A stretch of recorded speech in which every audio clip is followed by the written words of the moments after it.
hold Meta accountable. Today, of course, was the first day of trial. It'll be a 5 to 7 week trial, but today both the attorneys general and Meta laid out our cases, and I'm probably biased, but I found our case to be incredibly compelling, devastating in the presentation. The jury seemed very focused on hanging on every word that was being said, and we of course heard from the first witness, a whistleblower engineer from Meta who was in charge of child safety while there, who talked about the fact that Meta knew the harms that it was visiting upon children but failed to act. He also talked about their motto, their culture, if you will, which was to move fast and break things. Unfortunately, the thing that was broken here was the mental health of our children.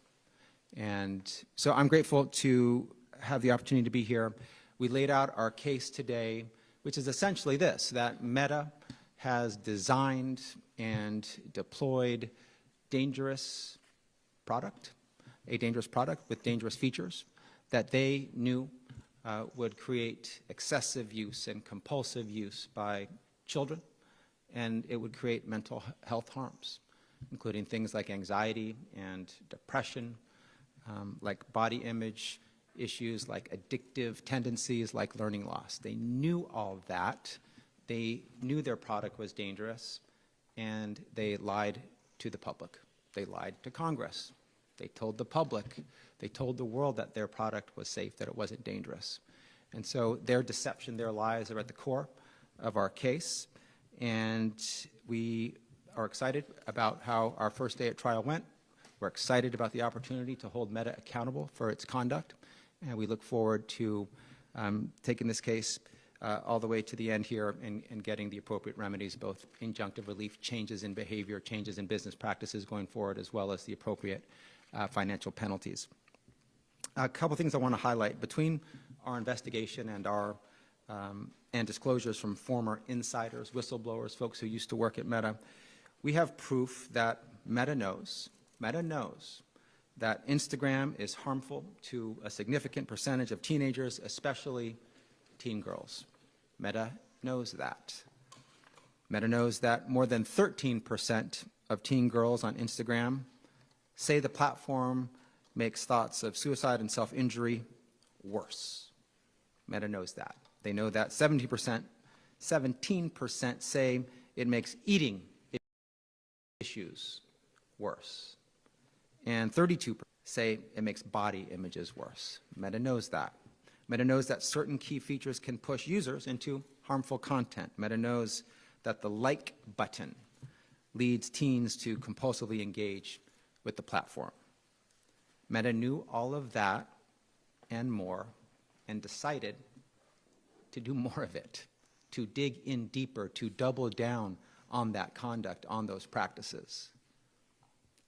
Mark Zuckerberg, founder, chairman, CEO of Meta, personally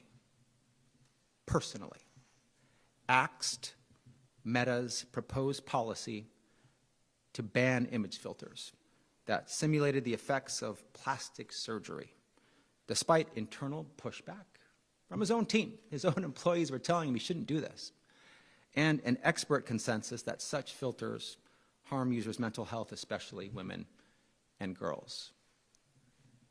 Mr. Zuckerberg himself chose profits over the safety of children. He was presented with a choice where his own staff was telling him, this will hurt kids if you do it. We think you shouldn't do it. And he overruled them and said, do it, knowingly harming kids, and then later telling the world that their product was safe. The company had internal discussions about the negative impacts of the like button, but they decided to keep it anyway. Again, they chose profits over the safety of children. At the same time, the company affirmatively misled teens. It misled their parents and the public about the safety of its platforms for young users and concealed the ways in which Instagram and Facebook exploit and manipulate its most vulnerable consumers, teenagers, and children. Zuckerberg testified to Congress that Meta doesn't design its products to be addictive, that Instagram does not harm children. Instagram president Adam Mosseri testified to Congress that Instagram is not addictive. These and other statements by the companies were picked up in the media. They were relied on by teens, relied on by their parents, and relied on by the community at large. Our investigation even found instances where the company acknowledged internally that it had misled the public. I'm glad that they acknowledged that fact, that they misled the public. Meta's conduct is deceptive, it is dangerous, and as we make clear in our lawsuit, and as is most important in a court of law, it is illegal. The company had a legal, not to mention a moral, obligation to consider the safety of young users when designing their products. The data is clear. More time on social media tends to be correlated with depression and anxiety, body image issues, susceptibility to addiction, and interference with daily life, including learning. If you're a parent, like I am, or a guardian, a teacher, a healthcare provider, sadly, you have likely seen some of this play out in your own life, in real life. Parents and caregivers protect children from so many daily dangers, as we should, making sure our children wear a seatbelt, keeping a close eye on kids around water. If you have a baby, cutting food like a blueberry down into a small enough piece so it doesn't choke the baby. But we cannot adequately protect our children from the harms of Instagram and Facebook when the company, one of the largest, richest, most powerful companies on the face of the earth, lies to us and hides the truth and designs these platforms to drive compulsive use while lying to your face and telling you it's safe. Parents cannot do their job if they're being lied to. Teens, parents, the community, the public deserve the truth. You should not be lied to. You deserve better than that. As Attorney General of the greatest state in the nation, sorry to my colleagues, they can and they should say the same thing about their states. But the state where Meta has made its home and has done very, very well for itself. I'm proud to co-lead this national fight to demand accountability and to demand justice. This is about our children, the next generation, our kids. They deserve to be safe. And Meta has acted unlawfully here. We are here to hold them accountable. We look forward to continuing our trial and bringing our case forward. Before I turn it over to my colleagues to make a few remarks, I want to thank the individuals on my team who have given so much of their time, their energy, their passion, their talent, their skills to bring this case to court today. Watching our team present the case, talking to them in the war room, I couldn't be more proud to be their colleague, to be on their team, to be part of their team fighting for the safety of our kids and our children. They don't do it for the limelight, so I'm about to embarrass them, but I want to thank them, and they deserve this recognition, so I want to say some of their names. Megan O'Neill, who delivered an incredible opening statement. Josh Oleszewski, Jubileer, Neha Aurora, Casey Reed, Sam Beckett, Pauline Ryan, Jordy Hefcart, David Beglin, Jake Fernandez, Robbie Matson, Michelle Koseng, Emily Kalanithi, Barney Eskandari, Tina Charanpong, and Nick Akers. An incredible team doing incredible work, each and every one of them, to the person, true and great public servants. With that, I am happy to turn it over to my incredible colleague from Colorado, Attorney General Phil Weiser. Thank you, AG Bonta. Thank all of you for being here. In the courtroom today, I saw a friend of mine, Lori Schott. Lori Schott is in a club that none of us would want to belong, and she was there with some others in that same club. Parents who've lost kids who've died by suicide after sustained exposure and engagement on social media platforms. Anna Schott was a beautiful little girl who loved her life on the eastern plains of Colorado. who spent hours and hours and hours on Instagram and had a social media addiction, watching videos that harmed her. The information that she received included guidance not to talk to her parents about her mental health because her parents would institutionalize her. Anna's no longer with us. She died by suicide. And Lori, through that pain, has found purpose. Purpose to stand for other kids and families by calling for accountability of social media platforms that are harming our kids and fueling a youth mental health crisis. There are now a generation of kids who have lost sleep because of notifications and alerts all hours of the night, who performed less well in school because they were distracted and tired, and even kids like Anna, who died by suicide. This social media-fueled youth mental health crisis demands action, and I am proud to be with a coalition of state AGs coast to coast from both political parties in court in the case that will provide meaningful relief and address these harms.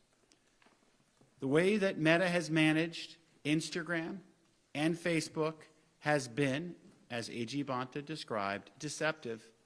It's been wrongful and it's been illegal. It has ended lives like Anna's. It has harmed families like Lori's. It has hurt communities.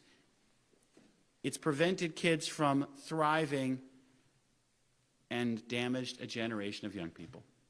In the midst of this crisis, the AG community is stepping up. All of us united on a bipartisan basis to take on the goal based on the following observation: that our kids deserve better, that we can do better. We can address this mental health crisis, including by making sure families know the truth about social media, by making sure the types of actions and features that were talked about today are addressed, because our young people's both mental health and physical health has been compromised. We filed this case nearly 3 years ago because we believed Meta was putting profits ahead of our kids' health. We're now presenting the evidence to make this case in a court of law. This is an historic trial that will provide the public an opportunity to learn just how Meta's actions broke state consumer protection law and the Children's Online Privacy Protection Act, known as COPA. The public is going to hear about how Meta profited from our kids' information and engagement on the platform. Meta knew that its business strategy was harming kids, and that sustained engagement on this platform correlated and caused worse mental health. They told the public the opposite. When you compare what they knew privately with what they said publicly, it's a stark contrast. The reason that they deceived the public is because to come clean and to take steps to limit kids' access to social media would hurt their bottom line. The company worked to build a customer base recognizing the value of young kids, even those under 13, who they signed up and kept on the platform without the legally required consent of their parents. And those kids were harmed because of that sustained involvement.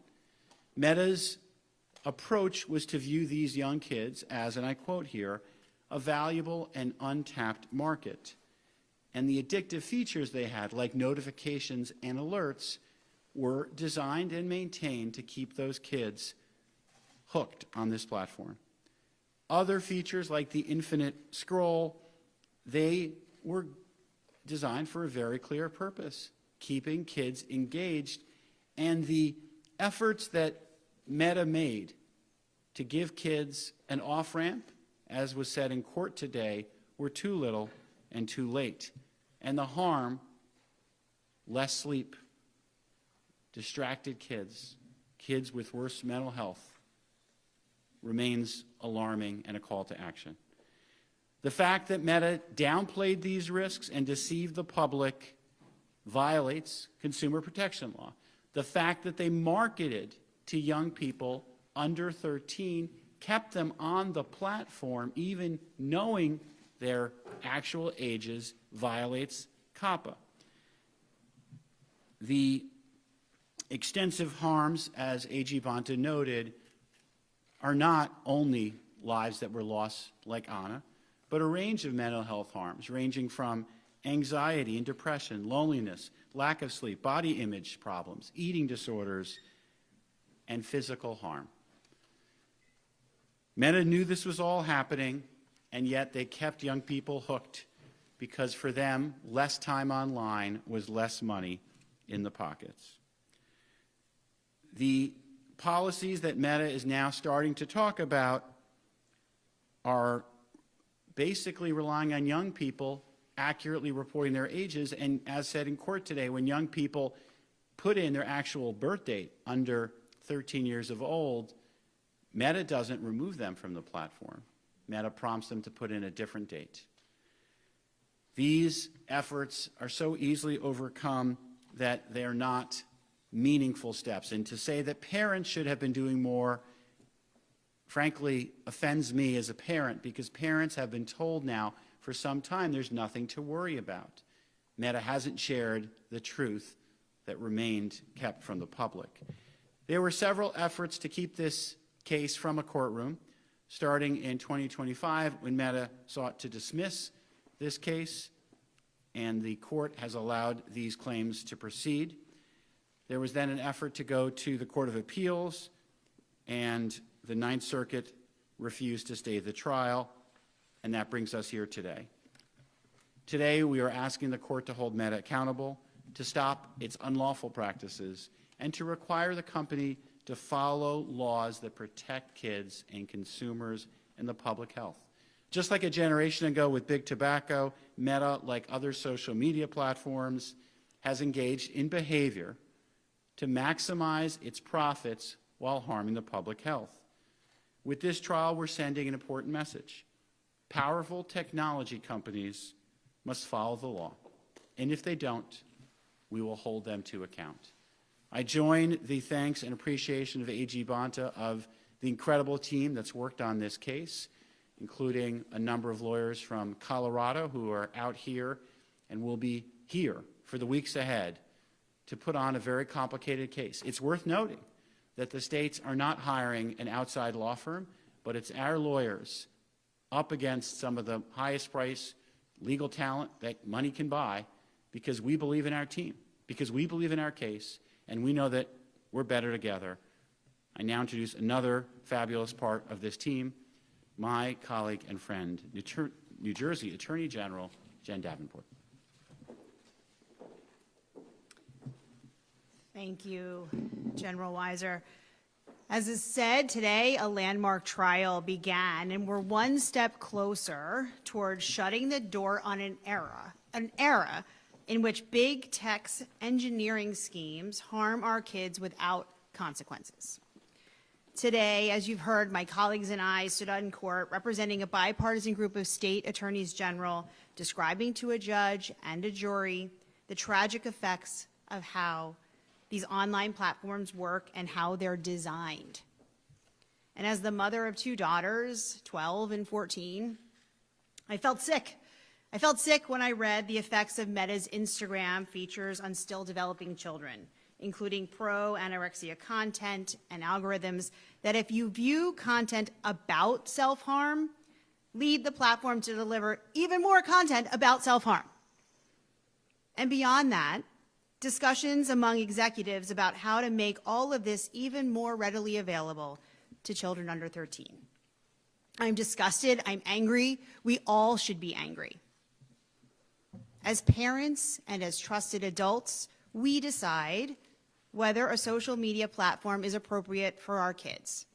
But we can only do that well and appropriately when we have truth and facts, not deceptive advertising or lies about safety. A $1 trillion tech company like Meta is risking our kids' mental health and physical safety. Our data and our children's data are being fed into their addictive algorithms to help further increase their profits. And they've lied to us about the safety of their platforms, including how they exploit the vulnerabilities of young children and teens. Nothing is more important than our kids' well-being. And there's no world in which our kids' well-being should be sacrificed or exploited to help reap ever greater profits for big tech. New Jersey has been so proud to co-lead this nearly nationwide effort for more than 5 years. So proud to work alongside our colleagues in California, Colorado, and Kentucky in litigating this case. Our coalition of states understands the need to address the harm companies like Meta are causing our children. And today builds on years of hard work on investigation by dedicated public servants, not only on our team, but across the country. From New Jersey, I want to recognize the entire team and specifically mention Kosh Chan, Tom Hawin, Brian McDonough, Verna Pratazé, Mandy Wong, Patrick Masal, and Eva Zovko, along with many others. The opening of trial today sends a necessary message to companies that would treat our kids as nothing more than data to be monetized. We won't let this happen. Change your ways or face legal accountability for your actions. As public servants, we all stand up every single day to protect public safety. And in New Jersey, we will always protect the safety of our kids. I'll now turn it back to AG Bonta. Well, thank you once again. Very proud and pleased to be part of this incredible team bringing this landmark case. We're happy to answer any questions. I do want to say there might be some questions about California news of the day or other things that are off topic. I will make myself available for pull-asides if there are any of those questions. Let's try to keep these questions you're about to ask on topic about this case and this trial. With that, we're happy to answer your questions. Yeah? What's your understanding of the practical and financial effects on Meta of potentially owing tens of billions of dollars in penalties for there are a number of services that aren't directly being challenged here, like WhatsApp, or that aren't directly related on Instagram and the Facebook Meta platform. Well, if you're asking about the remedies that we're seeking and what kind of impact that might have, let me tell you about what those might be. We're definitely, as we talked about today in trial in our case, looking to for some what we call injunctive relief, business practices being changed in the future, one of which is stop lying, stop deceiving the public, but also we are looking for some changes in those underlying features, product features that lead to the obsessive, excessive, compulsive behaviors that Meta knew about and designed their products to create. Things like autoplay and infinite scroll and likes and beeps and alerts and algorithmic feed and others. So we're looking for some changes in business practices. And of course, along with our case, should we be successful, and we believe we will, there is the possibility for financial payment by Meta for civil penalties, for disgorgement, for restitution. This is not a case about damages. And the judge will decide what that is. And we leave it to the judge in her best discretion to determine an appropriate financial penalty, disgorgement, and restitution. Anything to add? I would just add that it's really important as part of accountability to have meaningful and effective remedies, and in this case, that includes serious civil penalties as well. A question for today. The Meta attorneys told the jury that you're alleging this harm, but that you aren't having any children who have been harmed come up and share their stories. So can you respond to that and why? I think they're stuck in some improper legal regime that they're mapping onto this case when it doesn't fit. They seem to be tort attorneys thinking this is a tort case. This is a case about deception at its core, lying. This is an unfair competition law case in California about having a practice that was knowingly dangerous and doubling down on it and lying to the public. So their point is literally irrelevant. I know they want to talk about that. They're just missing the mark.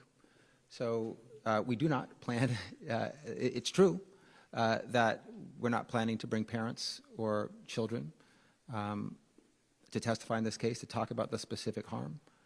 We will see Meta's own internal studies that show that they knew the fact that their products created mental health harm on children. So it seems like a little bit of a lawyer's technicality trick to suggest that even though Meta admits that their product creates harm, visits harm on children, creates anxiety, creates depression, creates body image challenges, creates addictive tendencies, creates learning loss, that because a kid doesn't take the stand and say that, it's not true. They know it's true. It's not disputed. It's indisputable. So it's more of the deception that we've seen from Meta. Their attorneys seem to be adopting it as well, talking about things that aren't relevant to the case, distracting and talking about irrelevant issues. So we're confident in our case. We have set forth in our opening all of the elements of a very strong, compelling case that meets all the legal requirements. We look forward to continuing to have our witnesses testify. Mr. Bonta, will Mr. Zuckerberg testify at this trial? Unknown at this point. Of course, he's testified in other trials. I think he testified in Los Angeles in that trial that Meta lost. I think he testified in New Mexico in that trial that Meta lost. I'm not sure if he testified in Tennessee. Meta has not lost that trial yet, but I think they will. So unknown. We have all sorts of evidence, witnesses, including whistleblowers, former employees, studies from Meta, experts, and others that can make a very compelling case. Whether Mr. Zuckerberg is part of those who testify as a witness in this case is still TBD. Would you like to see him on the stand? I don't have a personal preference. I want us to bring the strongest case that we have, advance our evidence.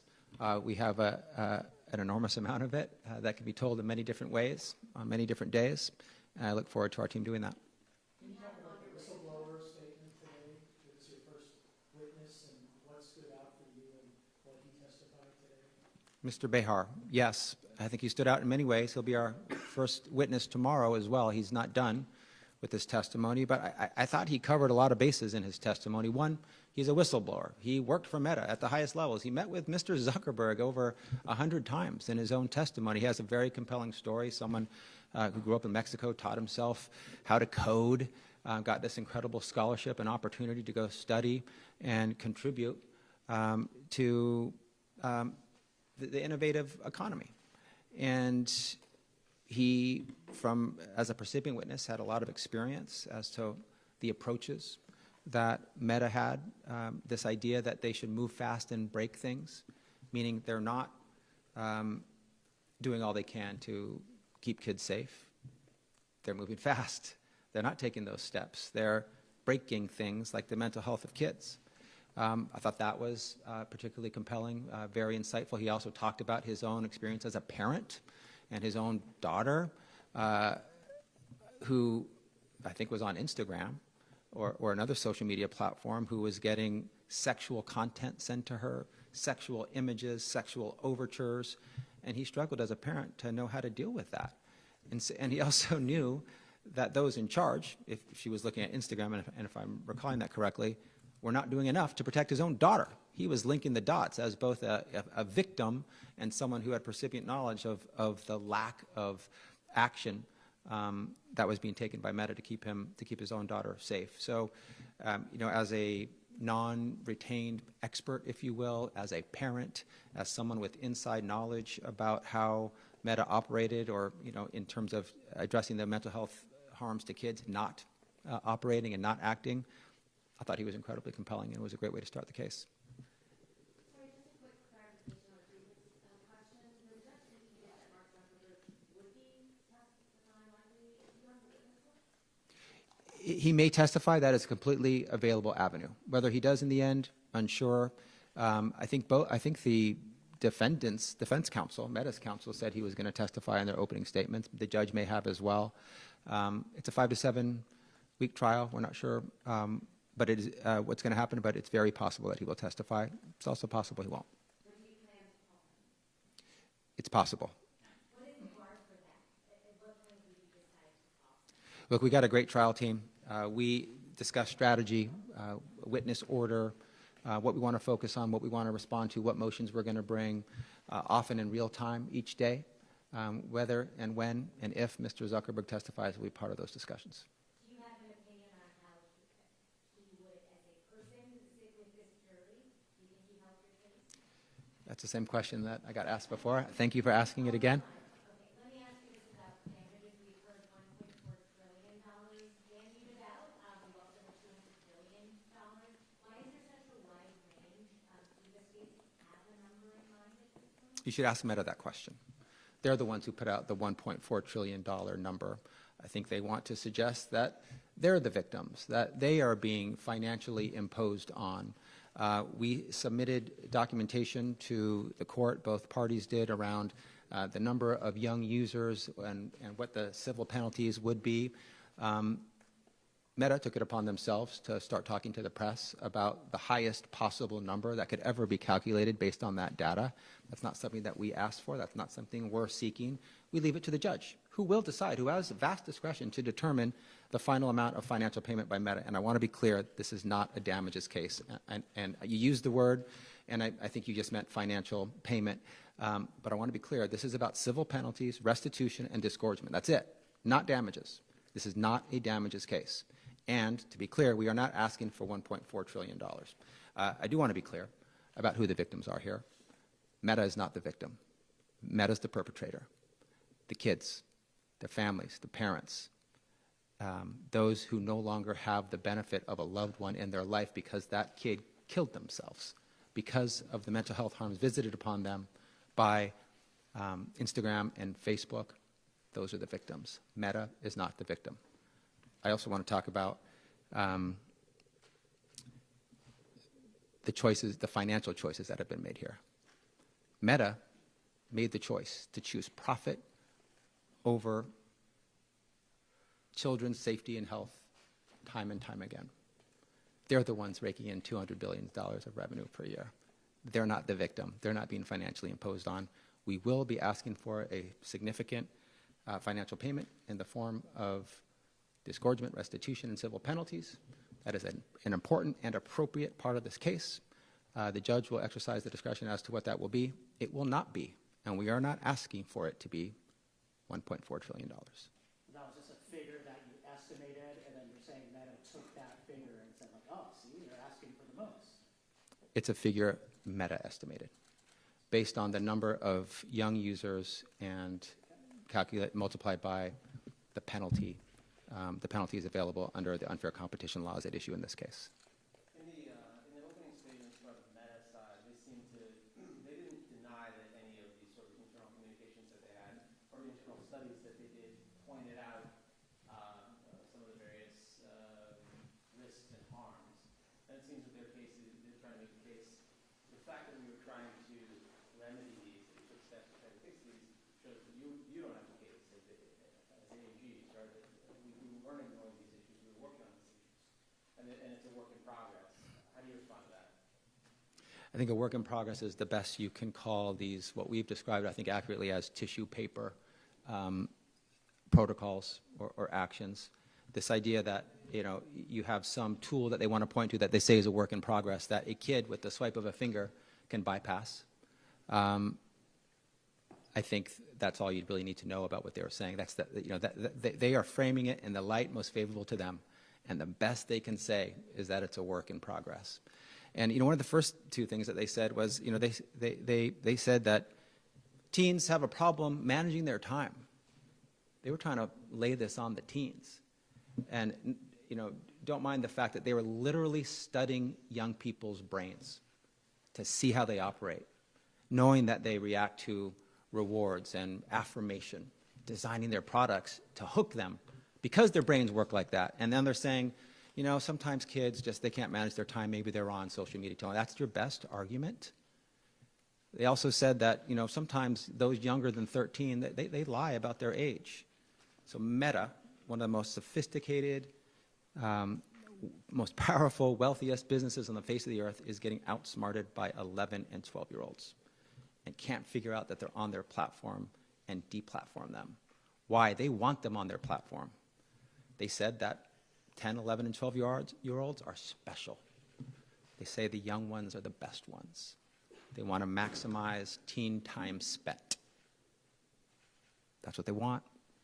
So they turn a blind eye to all of the 11, 12-year-olds that are on their platform. They pretend they can't do anything about it, and then they blame them for not managing their time. I mean, the gall to come in and blame the kids, the victims, who they are harming, as the ones responsible.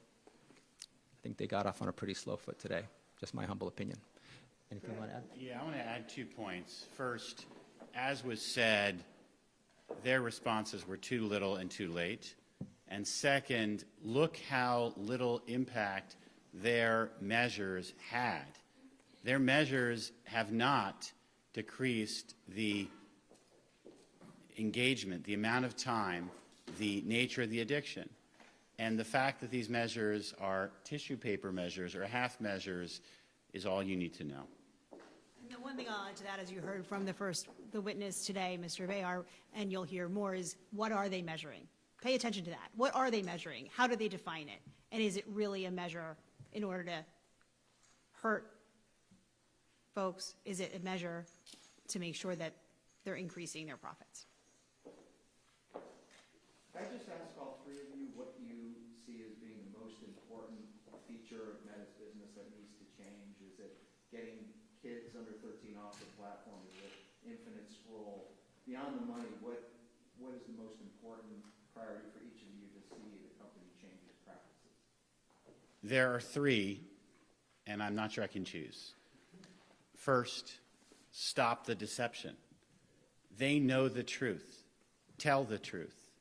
We have a youth mental health crisis that is fueled by extensive social media engagement that includes dangerous content. They've downplayed this harm.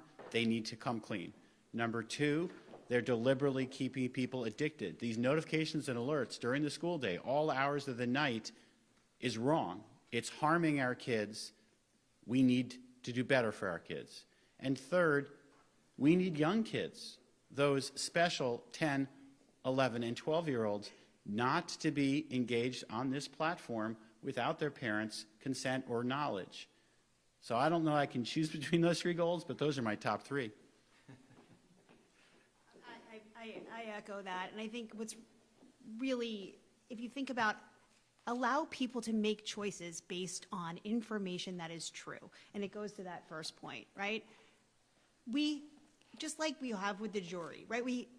Juries are amazing because they think about the issues and they're able to take that information and make a decision. That's what we want to have here for parents and for trusted adults. Make decisions based on facts and not lies and deception. It's a tough question because everything that we've advanced here is very important. But I would first say stop lying, stop misrepresenting, stop deceiving the public. That's top of mind. For goodness sake, please comply with the federal law that is clear around our youngest children. Stop collecting and using the data of 11 and 12-year-olds. Stop targeting them. Stop pretending that you're not targeting them. Stop pretending that they're not on your platform. Don't let them on your platform ever. And stop collecting their data. And then, you know, there's a whole constellation of features that they've designed to take advantage of the vulnerable young brain, to maximize frequency and duration abuse on the platform, to make kids continue to always want to come back. The ephemeral content, the disappearing content, like Instagram stories, the auto scroll, the autoplay and the infinite scroll, where you can, start at one time and look up, and it's 3 hours later. It does that by design. That's not the individual that's responsible for that. It is being used exactly the way it's supposed to be. But between all the features, it's hard to pick. But the lying and the deceiving has to stop, and the taking advantage of kids' brains and then lying about it in a way that's so dangerous needs to stop as well. Because Meta's rivals aren't involved in this case, how are you planning on advocating for these design changes? I think the New Mexico judge was saying, maybe they couldn't necessarily do that. It would be unfair for the rivals in that state, in that Meta-specific case. Let me be clear that this is an industry-wide problem. This idea of designing and deploying dangerous features, some of these they're not unique. TikTok uses a lot of the same ones in different variations. We have a lawsuit now against TikTok. So just to be clear, I think over 40 states across the country already have pending lawsuits now against TikTok. Meta is in trial now. So they're first in time in terms of going to trial, but TikTok will have its day in court as well. I'll speak for myself. I'm also concerned about YouTube as well as Snap. And so Meta has, as part of their self-victimization, or calling themselves the victim, has also said, they're picking on us. I guess we're the bullies now, and they're the victim after harming all these kids for so long. But we are interested in an industry-wide solution. So many of the things that we're asking of Meta, we would likely ask with respect to TikTok, and we're hoping for some industry-wide solutions. You guys want to add anything? If we had a functioning United States Congress, they would be passing legislation that would be industry-wide protecting kids. But Congress is not functioning. A bipartisan coalition of AGs are functioning. We are committed to what AG Bonta said, industry-wide relief across the companies he named that protect kids. It will not be an acceptable outcome if we, as I believe we will, prevail and have a meaningful set of remedies imposed on Meta, but TikTok is free to do what we just went into court to stop Meta from doing. Just take that obvious example. So I agree with the premise of your question. This is not only Meta, but it is Meta. We're addressing Meta now. We're committed to addressing this issue across the industry, and maybe someday Congress will be functional enough to pass a federal law to do the same. Any other questions? Why Meta first versus TikTok versus Snap versus YouTube? You said, in your eyes you have a lot of concerns about all of them. Why Meta? Yeah, someone's got to be first. We started our investigation back in 2023. I think TikTok not far behind. So honestly, it's random. There's nothing specifically about Meta. There was some important information about Meta that was coming to light. The whistleblowers like Frances Haugen and others testifying in Congress. I'll have to go look back about how we got to this space. But we are, I guess, indifferent to who goes first, who goes last. Ideally, they'd all go at the same time, but that's not possible. In an ideal world, they would all commit to the same reforms and changes to all help kids and keep them safe. But we can't wish that into existence. We got what we got. We have a system where you go to trial against one defendant, and then you go to trial against another defendant, and then you go to trial against another defendant. And Meta's the first defendant we're going to trial against. And if your office isn't able to get some of the changes you might be looking for in this trial, if you're not able to get them through the legal system through this trial, are you going to try to do it through regulation if, say, California social media restrictions bill, AB 1709 passes? Look, policymakers are seeing the same things we're seeing as attorneys general. And some, not Congress, but some, like the California State Legislature, are acting. I've acted along with them. I've sponsored bills. I've supported bills. Age-appropriate design code, the addictive feeds law, the warning label bill. I've been directly involved in all those. Those are appropriate steps to be taken simultaneously with the steps that we're taking. It's sort of all hands on deck, all tools in the toolbox to address this crisis when it comes to the mental health harms of our kids. Is there any way to estimate, so this is the beginning of the trial, it's the end of the investigation that goes back 5 years. there any way to estimate how many lawyers were involved from the 29 states and what sort of investment the states are making in terms of money and personnel time to make that happen? I think, yes, it's possible to estimate that. 1.4 But I do not have that estimation for you. We'd have to dig deeper to find that out. I don't have it at the top of my head. Our team bills hours, monitors the work that we do. We're proud of how hard we work, how smart we work, and I can't speak for the other states, though, so we would have to do an exercise to collect that data for you, should that be something that we would want to share and can share. Yeah, I don't have the data for you either, but I'll say, when you're working on these issues, our teams are all working on many, to your point before, many issues like this, right? And it informs how you then can go about protecting the public safety in your states and what it is that you look for in other cases, or what it looks like when you are the regulator and in the enforcement capacity that we have across all of our states. So these dedicated teams that are here doing this trial and have been working on this investigation, one of many things that are happening through the course of their careers, through the course of our public service, and it all really just helps to build on how we can keep more kids safe and keep our public safe. And maybe I'll just say this. There's a number that I don't know what it is about, how many lawyers and team members have worked on this case. Whatever that number is, it's worth it, because what we're doing to protect our kids is priceless. You cannot put a dollar figure on it, on keeping them alive, on keeping them healthy, on allowing them to grow into happy, healthy, resilient adults who contribute to our society. It's priceless. Any other questions? How challenging is it going to be arguing about harms without diving too much into the content question? We saw a little bit of taste of that at the end of the day. The discrepancy between what is protected in Section 230 versus, how you explain what is a harm. Yeah, maybe I'll echo back to some of my previous comments and try to put a finer point on them. We don't think that's hard at all. We're able to make our case through a lot of our case is going to be made from the own words of Meta employees, the own studies of Meta itself. We're just going to show you what they said and what they knew and what their studies revealed. And at its core, our case is a deception case, that they knew about the dangers to kids and they lied about it. And so again, we'll use the words of Meta employees as they spoke publicly, spoke outwardly, spoke to Congress and spoke to others, how they were saying something very different from what they were saying internally and what their own studies said.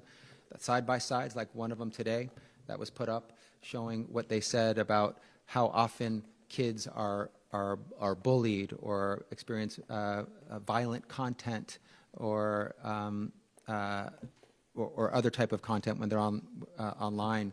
It was very different from what their own studies showed. So we have more of those to share throughout the course of trial. And I really think that what the defense counsel, they're grasping at straws. I think it's distraction and deflection. They're trying to suggest things that they think are aha moments, and they're just not. Our case is pretty clean, pretty simple, pretty straightforward. They designed and deployed a dangerous product. They knew it was dangerous. They doubled down on it, and they lied to the public. Period, full stop. That's our case. Anything else? The defense mentioned that the industry has a problem in self-restricting teenagers, specifically minors and 13 years old, and they say that it's shared responsibility with the app stores, App Store or Google Play Store. Is there any objective to make them accountable as well? We're focused on Meta in this case. We're not focused on app stores. So I think that's another distraction, a deflection. It's don't look at us, even though when a kid tells us they're less than 13, we don't even allow them to complete that submission to us. Don't mind the fact that we know that there are young folks on our platform, and we're happy to have them because they're special, because they give us more teen time spent. Go look at the app stores. We're not worried about the app stores. Meta is accountable for Meta. What it knew, what it didn't do, knowing that, and how it lied to the public. So we're focused on Meta, not app stores. And what do you think about the comparisons between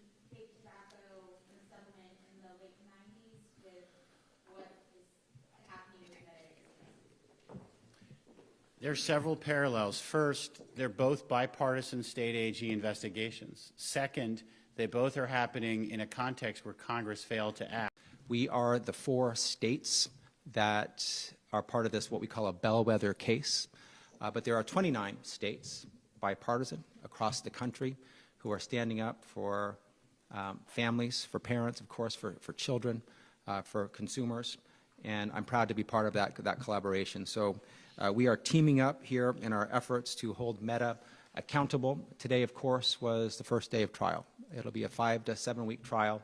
But today, both the attorneys general and Meta laid out our cases. And I'm probably biased, but I found our case to be incredibly compelling, devastating in the presentation. The jury seemed very focused on hanging on every word that was being said. And we, of course, heard from the first witness, a whistleblower engineer from Meta who was in charge of child safety while there, who talked about the fact that Meta knew the harms that it was visiting upon children, but failed to act. He also talked about their